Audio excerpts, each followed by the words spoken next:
Hey everybody, welcome back to the garage. And well, it's not the first drive per se of the Superado.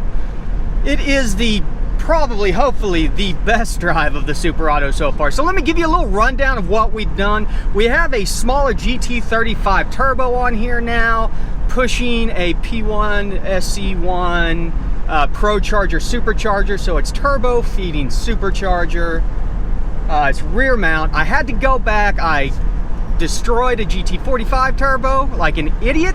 There's a video out there. I'm not going to link you to it. You can go find it if you want to see what caused it. And if you want to see it happen, you can join my Patreon. There's a video of that test drive where I ruined that turbo. But we got this new turbo in. The truck was still a smoke monster, so I did break down and buy a scavenging pump. And so I've got a scavenging pump on here now on the drain side of the turbo, and that seems to have fixed all of our smoke issues. I've gone out for one short drive to go pick up another quart of oil, and now I'm running to Target to pick up some dish soap so I can clean my shop floor because of all the oil that I've spilt on it lately. I want to scrub that thing down. But so the results so far, I'm having issues with my tuning laptop, not my main laptop, but my tablet that I leave in the truck. I updated to 4.4, which requires a firmware update on the first gen MPVIs, which then keeps you from being able to interface with the older software. And so my tablet will not connect to my damn tuner now. And I tried updating the software and that's not been good. So I've just uninstalled all the software, uninstalled the drivers hopefully, because I think the drivers are what's screwing me up right now. And I will reinstall those because right now I don't have a way of tuning it. I mean, I could bring my other laptop down here, but I mean, that thing, it's hard to keep that thing. This thing's locked in place while I'm driving. But we're not too far off, and I'll tell you why. Because of the methanol injection setup that I did on this, where I went from 1,000 cc's to 1,500 cc's, we now have a metric ton of methanol being injected in here. And on top of it, because now with this smaller turbo on here, the way this thing is, it's like a diesel. About any time that you're giving it throttle, this thing is making boost. From 1,000 RPMs on, you are into boost.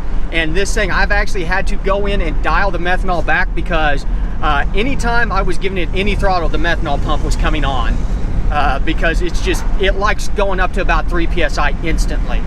So that's kind of awesome, but I need to be able to tune for that. So I went out and I dialed the methanol back to about 4 PSI, which should, we've got plenty of fuel on the stock setup for 4 PSI. That's not a big ordeal. We're still safe there, but we've been going into a very rich condition, and then on top of it, I think we're going into power enrichment really early because we are seeing boost that, the manifold pressure trigger for power enrichment is kicking off right away, like at 20% throttle or so. So we're going to have to make some adjustments there. This thing literally, it drives like my last Duramax, where you're just driving around and you're in boost almost all the time. It's really crazy, and I kind of love it.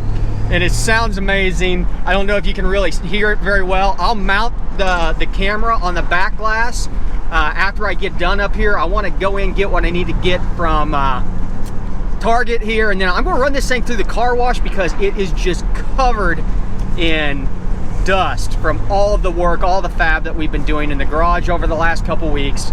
So not worried about getting it super clean, but I wanted to knock some of the dust off because I'm trying to pay attention to whether or not this thing is smoking. Hell, I can't tell because there's so much dust on the windows right now. But yeah, we're not, doesn't seem to be smoking anymore. Right now I've got this thing temporarily wired up to my park lights, the scavenging pump, as far as it draws power from the same circuit, so I can turn my park lights on and leave those on for a couple minutes after I park to make sure that any of the oil that might be sitting around the turbo center section can kind of get sucked out. And it seems to be working great so far. I also got a check valve coming in for the feed side because I'd read somewhere that on a remote mount turbo, a check valve on the feed side is good to keep any additional line pressure from pushing in until the truck's actually running. But the way it is right now, I don't know it'll be an issue. We'll find out if we see leaking whenever the truck is stopped. That will be an indication that if it sits overnight or sits for a week or so and then there's a little bit of leaking around the turbo, that's a good indication that there's pressure on the feed side that needs to be taken care of.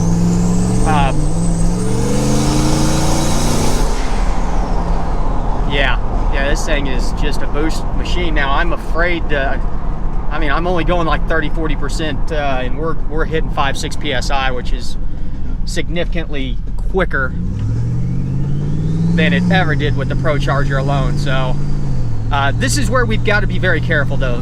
The dynamics of this are really weird because it is using two basically centrifugal style boost producers, being that it is a turbo and a Century Super.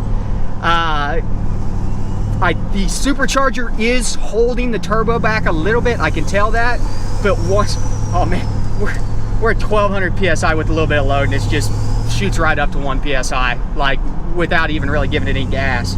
This thing is it's awesome. It's awesome. So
okay. Hopefully you enjoyed that little ride along. Let me give you a little heads up. Don't upgrade to the latest version of HP tuners right now. 4.4 has a firmware upgrade that works on one laptop, as I said, but not on the other one. So just a heads up on that. So what's the next step for the Silverado, or the Superado, I should say? Well, it's to get the tune dialed in. Hopefully I can get my tuning laptop figured out, so I don't have to drag my actual laptop around with me, get my tablet tuning setup working. Other than that, more content coming out on tuning. I've got a couple more topics coming out next week, this week, depending on when this video goes out, so keep your eyes peeled. If you haven't already, hit that subscribe button down there. Hit the thumbs up if you like this video, if you want to see more of the Superado. And as always, thanks for stopping by the garage.